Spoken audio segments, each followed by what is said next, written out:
وأنا صغير كان في عادة غريبة عندي، أي حاجة أشوفها لازم أسأل ليه أو إزاي. ليه الناس بتتصرف بطريقة معينة؟ إزاي التكنولوجيا وصلت للشكل ده؟ ومين أول واحد جاله فكرة بسيطة غيرت العالم؟ الناس كانت بتضحك أحيانا، وأحيانا تانية تقول لي أنت دماغك شغالة لكن زيادة عن اللازم.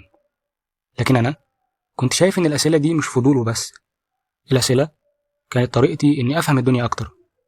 كبرت وبدأت أقرأ وأتفرج وأتعلم من كل حاجة حواليا، واكتشفت إن الإجابات مش دايما موجودة في كتاب معين أو حتى تخصص واحد.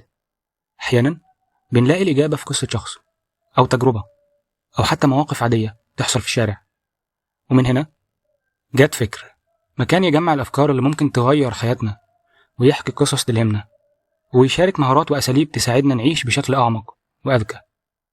وكل ده بأسلوب وايت بورد أنيميشن، عشان كل فكرة تبقى واضحة قدامك كأنك شايفها وهي بتتكون لحظة بلحظة. في فكر مش بس هنتعلم، احنا هنسافر جوه العقول ونشوف الحياة من زوايا جديدة، ونخلي كل فيديو رحلة ممتعة تستحق وقتك. ما تنساش تشترك في قناة اليوتيوب، تابعني على صفحة الفيسبوك عشان تشوف أول الفيديوهات اللي هتنزل قريب. وخليك مستعد، الأفكار الجاية هتغير طريقة نظرتك للحياة.